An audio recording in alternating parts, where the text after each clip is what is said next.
Gostaria de agradecer a todos que estão presentes nessa live. A gente teve um pequeno atraso. Espero que todos estejam bem. A ideia é que esse projeto é que a gente possa, periodicamente, discutir sobre a atenção primária, sobre gestão do cuidado e mudanças no mundo. E hoje a gente tem a honra aí de receber o professor Rob Janet, né, professor em Harvard, e também da Cambridge Health Alliance, que é uma operadora, vamos falar assim, um sistema de saúde que fica em Boston, e que está alicerçado em atenção primária à saúde, que os Estados Unidos está vivendo aí, com a pandemia, aí, um alto impacto, né, tanto em casos quanto em complicações, e a gente vai bater um papo aqui sobre como que um sistema como o da Cambridge, baseado em atenção primária, vem sendo resiliente e ativo, né, no cuidado dos pacientes durante essa pandemia, e discutir um pouco também sobre o futuro aí da atenção primária pós-Covid.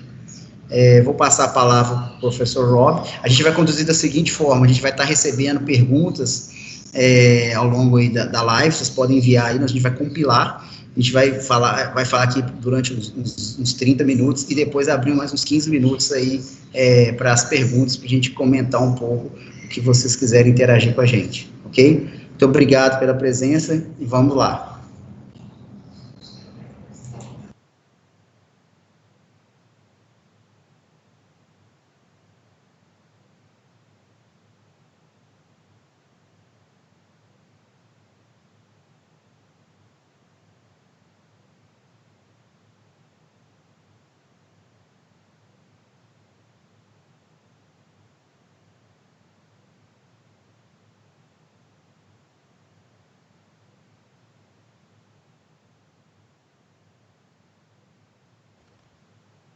Perdão.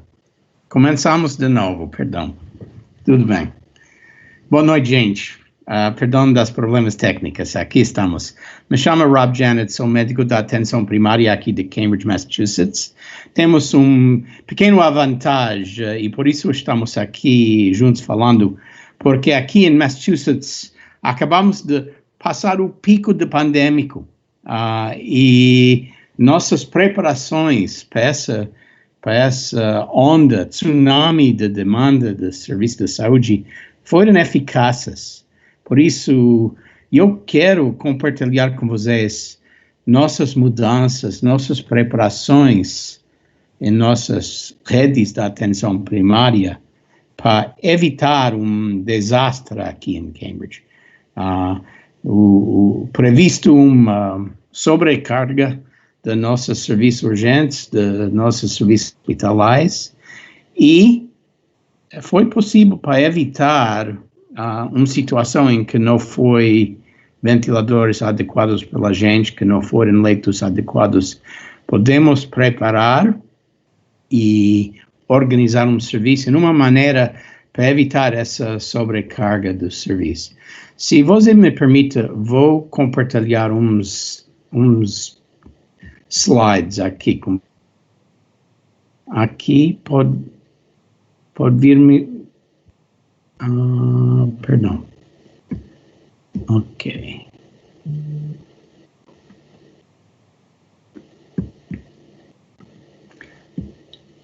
Paulo, pode vir o slide? Tudo bem?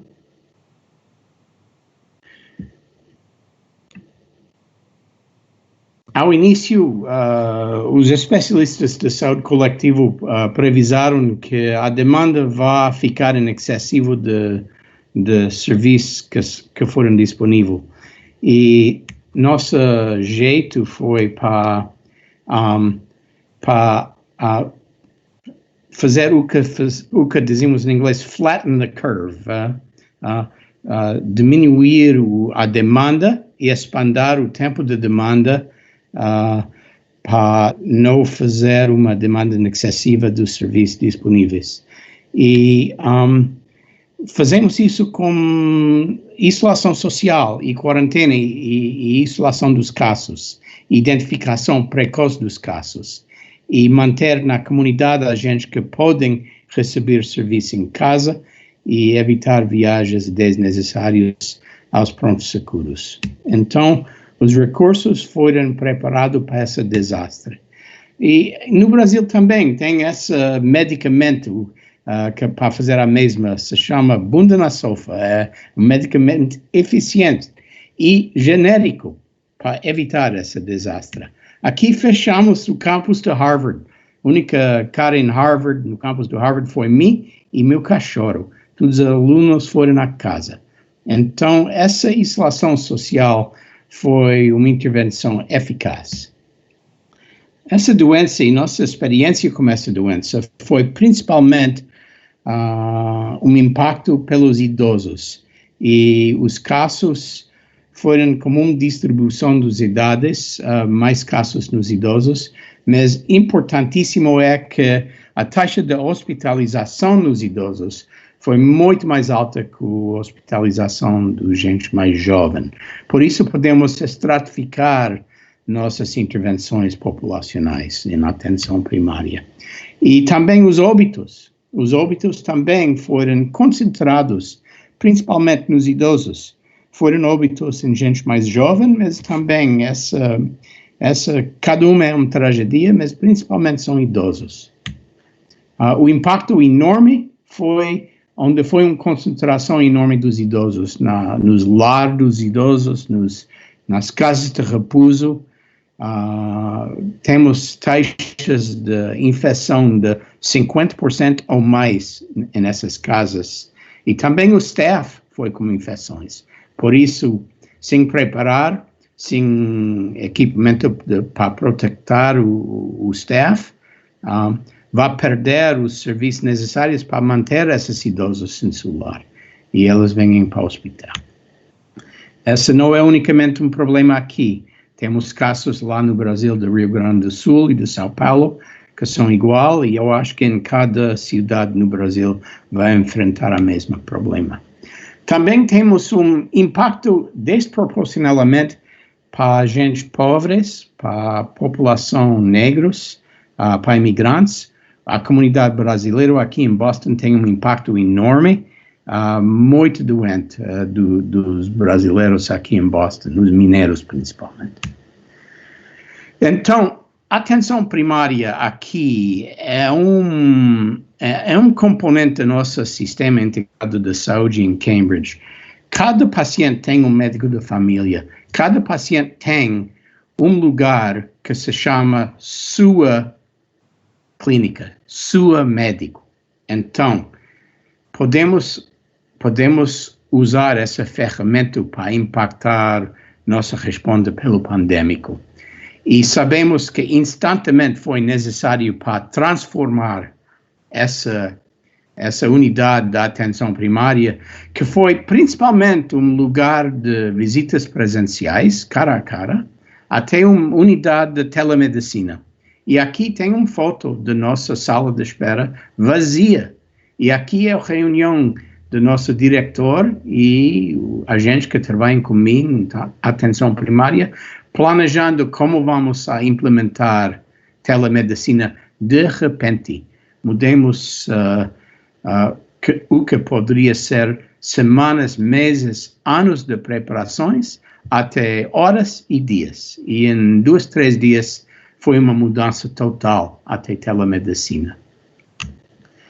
Essa telemedicina tem desafios, porque usamos o telefone, não temos vídeo até agora, mas os ferramentas que ajudaram na função dessa telemedicina, principalmente, foram nossos prontuários eletrônicos, porque toda a informação do paciente é disponível instantaneamente em qualquer lugar. É difícil para fazer o trabalho do médico sem examinar o paciente, mas não é impossível. E aprendemos nas últimas semanas que podemos lidar a grande porção do nosso trabalho com telemedicina. Outra coisa que fazemos foi necessário para lançar um call center com enfermeiras e técnico de enfermagem, com suporte do médico, para avaliar pacientes no telefone com sintomas respiratórios, para fazer triagem dessas pessoas, para dar atendimento em casa, autoatendimento, para mandar para um centro de fazer exames do seu carro, do drive-in, para fazer um exame no centro respiratório especializado, que eu vou explicar, ou ir para Pronto Seguro. Só 5% da gente que ligaram foram pelo Pronto Seguro. E essa foi uma conquista para evitar o sobrecarga do Pronto Seguro. Aqui é o triagem, aqui é meu foto lá no lado esquerdo, e eu fui um médico de triagem aqui nesses dias. E lá no lado direito são nossos colegas jovens hermosos, porque eles escolheram para fazer as consultas presenciais com os pacientes respiratórios. Os idosos como eu, é muito perigoso para fazer esse trabalho, mas as jovens robustas podem fazer o trabalho. Então, esse centro respiratório é um centro de atenção primária, mas em focos pelos sintomas do COVID. E fizeram provas por cada paciente que entraram nesse centro, pode vir as senhas vitais, e um exame limitado pelo sistema respiratório, e dar tratamento por controle de tosse, damos métodos de medir o nível de oxígeno no sangue, o oxygen saturation, e também manter o asma. Outra opção foi para a gente com menos sintomas, para ir diretamente para o nosso centro de drive-in, só para fazer uma prova do nariz, do PCR para COVID. E o resto é atendimento telefônico. Depois de uma consulta no centro respiratório, nosso call center ligou outra vez em dia 4, 7 e 10 desse curso, porque observamos que o dia 8 é um dia polo. Muitas complicações respiratórias chegaram ao dia 8. Por isso, dia 4, 7 e 10 foi nosso protocolo. E ainda, além disso, reservamos 2 clínicas no nosso sistema em lugares limpos. A gente, sem COVID, podemos fazer um rastreamento telefônico antes de mandar pacientes a esses centros limpos.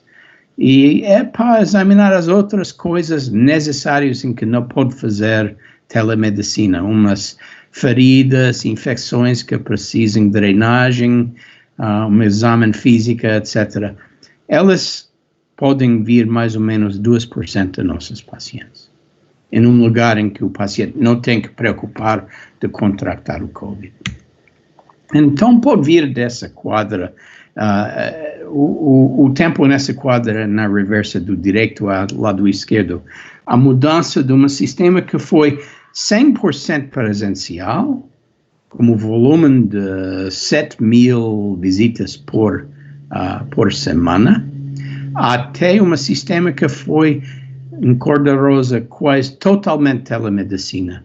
Começou umas visitas pelo centro respiratório em cor roxo e as visitas presenciais em cor verde. Publiquemos nossos protocolos em UpToDate, e esse UpToDate é disponível para você. Se você quer copiar nossos protocolos, pode ir lá no UpToDate. Os autores desse artigo são meus colegas. Sugiro isso, se quer os detalhes do nosso sistema de mudanças da atenção primária para responder a essa crise. Também, se não tem UpToDate, mas quer uma informação, pode ir ao website do Cambridge Health Alliance, o lugar for providers, e no lugar for providers tem também quase toda essa informação para você, para copiar e usar no Brasil. Quais são os desafios principais? Primeiro, a gestão dos depósitos, do equipamento de protetar, as máscaras, os roupões, etc., ventiladores, e o material para fazer os exames e farmacêuticos chaves. Segundo desafio, autoproteção. Essa proteção da gente que trabalha em saúde é essencial, porque sem nós não tem ninguém para atender os pacientes.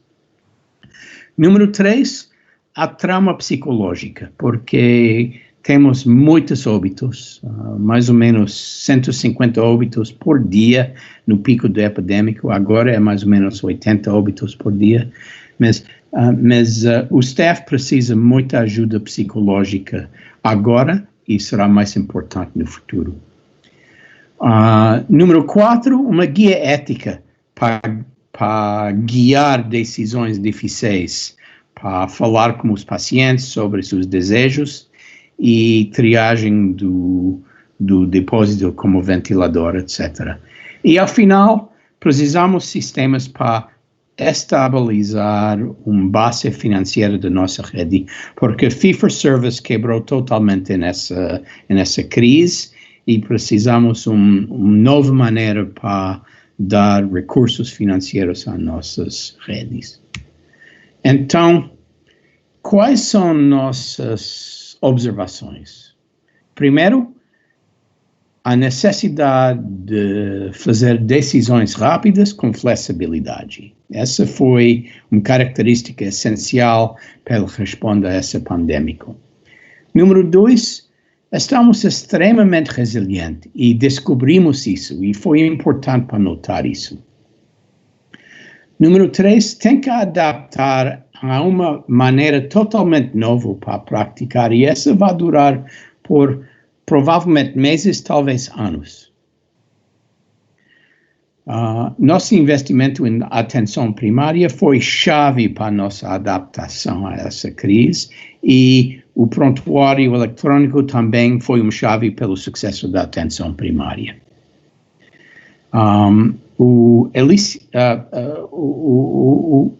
maneira de elicitar as vontades dos pacientes sobre suporte da vida, utilização do ventilador é essencial, porque ninguém quer dar tratamento avançado de suporte à vida para gente que são já ao fim da vida e não desejam esse tipo de tratamento.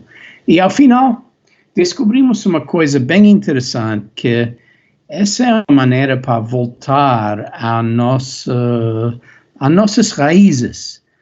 A prática da medicina, sem acesso à tecnologia avançada, sem provas no laboratório, sem imagens, mas pode fazer muito, muito, muito bem tratamento pelos pacientes só por elicitar a história deles. E essa foi uma surpresa enorme. Que posso predicar pelo futuro da atenção primária e do nosso sistema de saúde integrado? Primeiro, agora sabemos tudo que a atenção primária é fundamental pela adaptação a essas crises. Se cada paciente tem um médico que pode chamar, é totalmente possível evitar uma visita pelo pronto-socorro e evitar a sobrelotação dos prontos-socorros. Segunda, telemedicina será um componente permanentemente futural do nosso sistema de dar tratamento a nossos pacientes. Agora, não tem dúvida do eficaz da telemedicina. E, ao final, essa ideia de trabalhar em equipe. Essa equipe foi um componente das nossas unidades da atenção primária, mas agora, com morais quebrados, barreiras quebradas entre hospital, comunidade, especialidades, a ideia de trabalhar em equipe é essencial. E já sabemos que vamos continuar essas equipes. E, ao final, depois dessa crise, o sistema tem que adressar o estresse financeiro e mudar totalmente a captação. Então, esses foram os pontos chaves que eu quiser dar a vocês. Eu quero agora voltar Agora já me vês, Paulo? Pode me ver? Oi, Rob. Pode me ver ou só vem à tela? Não, posso te ouvir sim. Tudo bem. Ok. Então, essa é uma explicação breve de nossas mudanças enormes, essa crise.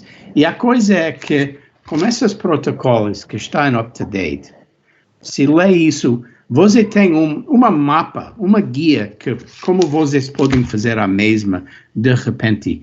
Só tem 2-3 semanas para fazer essas mudanças, antes que vá chegar essa tsunami às suas cidades no Brasil.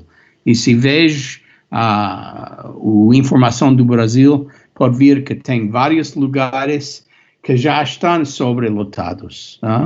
O Manaus, vários outros lugares na Amazônia. São Paulo está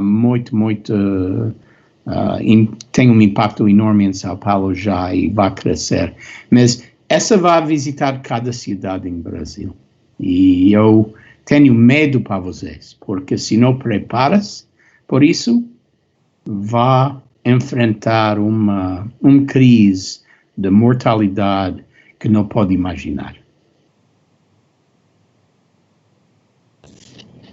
Rob, excelente, a gente pôde perceber aqui os principais pontos que você trouxe, principalmente a adaptação, a capacidade de resposta rápida e também de resiliência. E aí eu queria te fazer uma pergunta, talvez seja muito precoce, né? Ainda não se tem esses dados, provavelmente vão levar meses aí para surgir, mas na sua experiência, principalmente vamos falar primeiro dentro dos Estados Unidos, o que você acha, por exemplo, comparando os sistemas como o próprio estado de Massachusetts com a Cambridge e outras operadoras que já trabalham no modelo baseado em atenção primária, e outros estados ou outros locais que não desenharam, eles sofreram muito mais? Porque tanto, provavelmente, na questão de resolutividade, na questão de coordenação do cuidado, tanto dentro da própria atenção primária, mas também entre os diferentes níveis de atenção, e principalmente, é claro, provavelmente não tem isso ainda, vai ter lá na frente, infelizmente, mas a gente vai conseguir ver, inclusive, o custo disso tudo. O que vocês puderam perceber já nos Estados Unidos em relação a isso? Temos um laboratório pequeno já, porque Nova York é 400 quilômetros daqui, e em Nova York foi um desastre de Covid. E a penetração da atenção primária em Nova York é muito menor que Cambridge. Por isso, pode vir a taxa do óbito, a taxa de hospitalização, o sobrecarga dos serviços hospitalares em Nova York foi muito pior que aqui, muito pior. Interessantemente, as disparidades entre o impacto dessa pandemia, a gente pode... Só um minuto, Rob. Yeah. Acho que o que está acontecendo? Para de compartilhar a tela da apresentação para você voltar na tela cheia. Desculpa te interromper.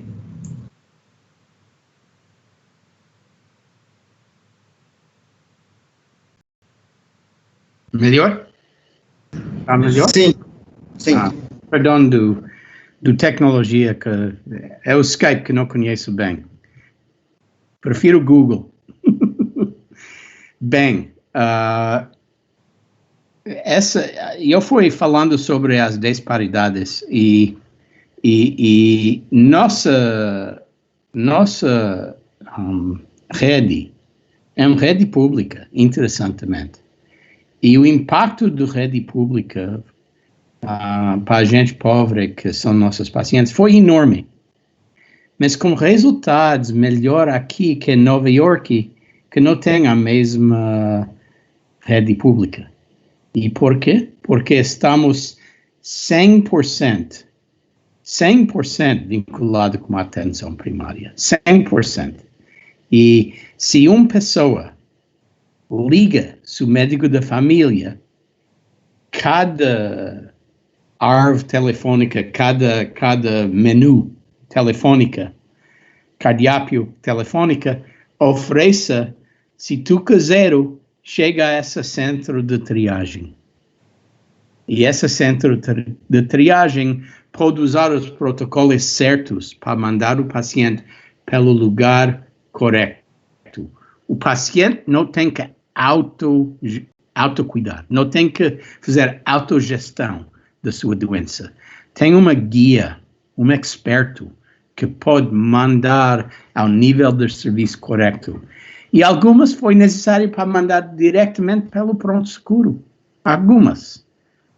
E outras pensaram que foi necessário para ir para o hospital, mas em verdade não. Podemos avaliar no telefone e saber com certeza, pode ficar em casa. Vamos ligar cada 3, 4 dias para monitorar e podemos sempre ir para o hospital mais tarde se a situação piora. Essa foi muito interessante da nossa universalidade da atenção primária que temos aqui em Cambridge. Excelente, Rob. Na verdade, foi levado ao extremo, né, conceitos aí de acesso, de coordenação, né, e de uso adequado do recurso, né, acaba sendo, eu postei um texto falando exatamente que infelizmente, né, essa epidemia chegou, mas ela levou ao extremo aí a gente poder inovar em algumas áreas. Inclusive, tem uma pergunta que chegou aqui, que é sobre a questão da telemedicina, da teleconsulta. Você sabe que aqui no Brasil, a teleconsulta médica, ela não estava regulamentada, tem uma lei, uma medida provisória temporária permitindo. Fala um pouco como é que é a teleconsulta nos Estados Unidos, há quanto tempo ela já é permitida, as pessoas já faziam,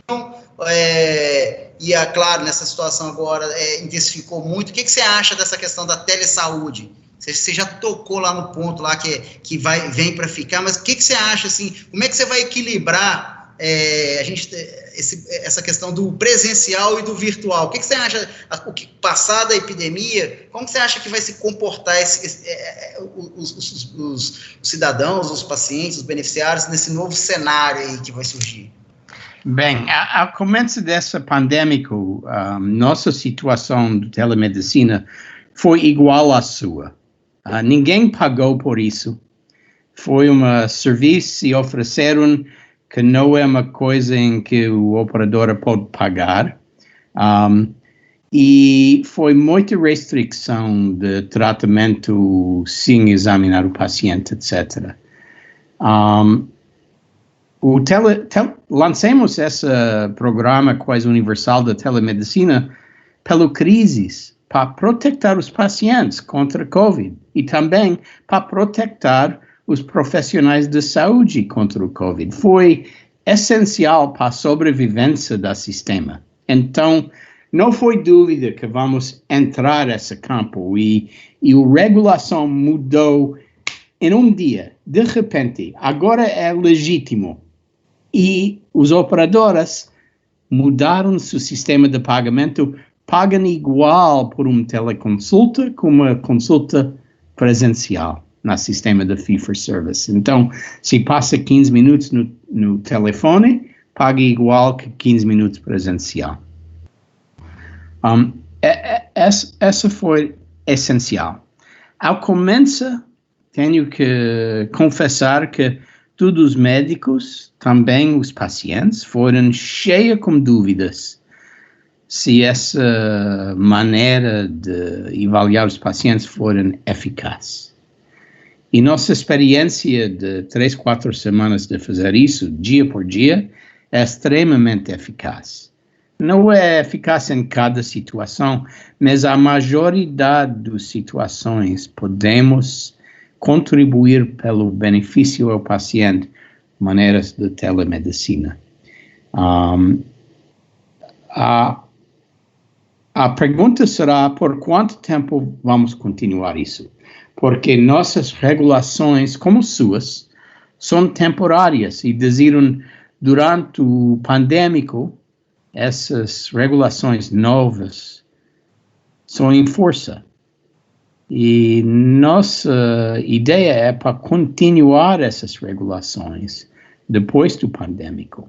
E tem muito suporte por isso, porque é muito eficiente, O eficácia não tem dúvida agora.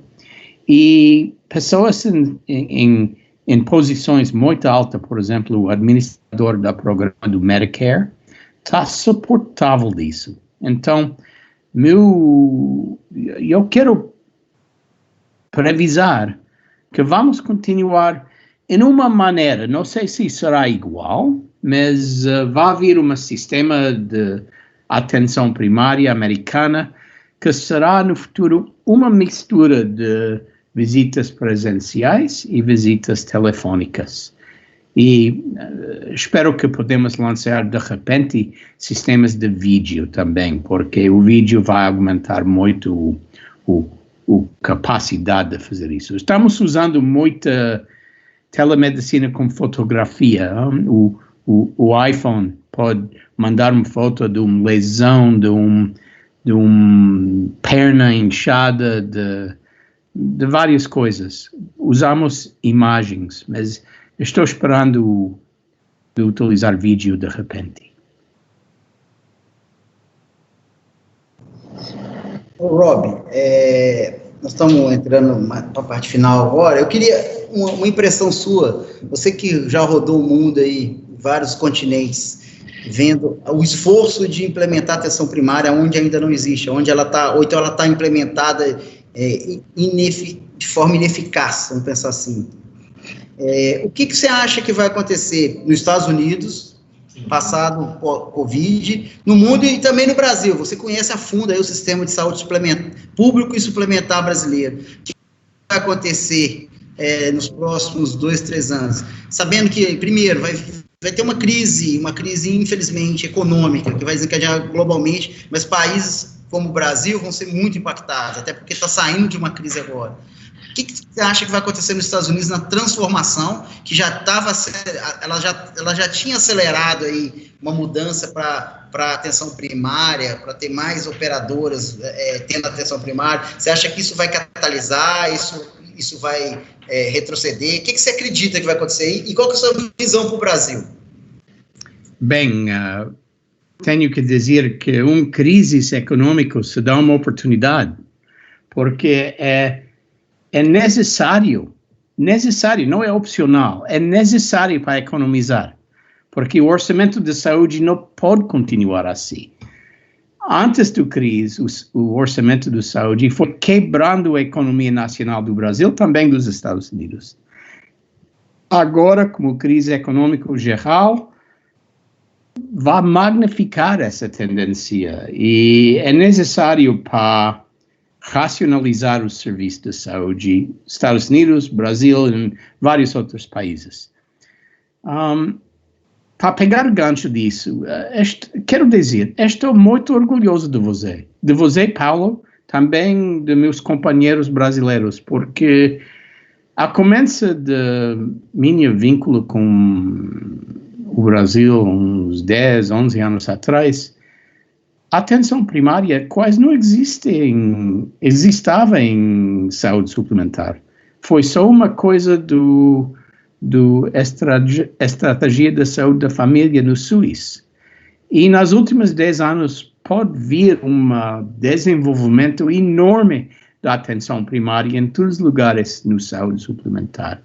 E já pode vir os resultados dessa mudança, que sistemas que adoptaram a atenção primária têm muita melhor eficiência, redução dos exames suplementários desnecessários, redução das intervenções dos especialistas desnecessários. É um sistema muito mais racional e mais econômico. Por isso, temos uma oportunidade de aplicar essas aulas de repente, para expandir a atenção primária em todos os lugares no Brasil. E estamos tentando de fazer a mesma em vários outros países. Mas o Brasil tem uma terra bem fértil, é pronto por isso.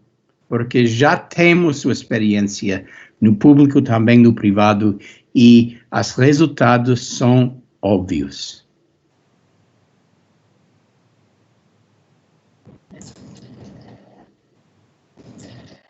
Ótimo, Rob. Eu compartilho também essa visão aí, que a gente está num momento propício, né? A crise, na verdade, vai ser uma oportunidade de se repensar. Na verdade, a gente tem discutido aí, pelo menos na última década, e tem implementado, né? O sistema de saúde suplementar tem implementado algumas transformações, mas eu acredito que agora elas vão acelerar, e não só na atenção primária, mas na atenção hospitalar, né? Tem alguns pontos aí, alguns gargalos que precisam ser redesenhados, né? Modelos de remuneração, modelos de incentivo adequado, né? Pagamento por valor, né? Deixar de ser um discurso e passar a ser uma prática. Então, eu acho que os próximos meses e anos aí vão ser demandar essa transformação, catalisar essa transformação.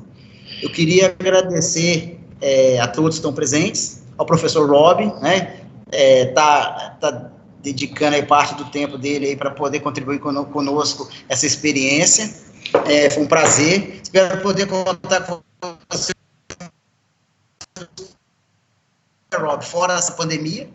Desejar saúde aí, que fique bem você e sua família, e agradecer do fundo do coração aí a sua participação, porque foi essa visão. É uma honra, sempre um presente para nós. Muito obrigado, Rob.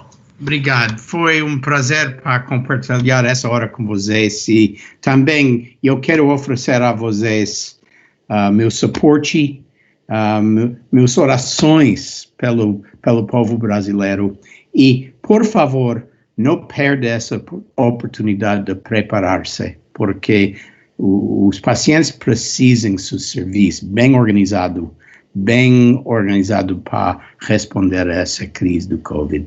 Obrigado, Paulo, e até a próxima vez.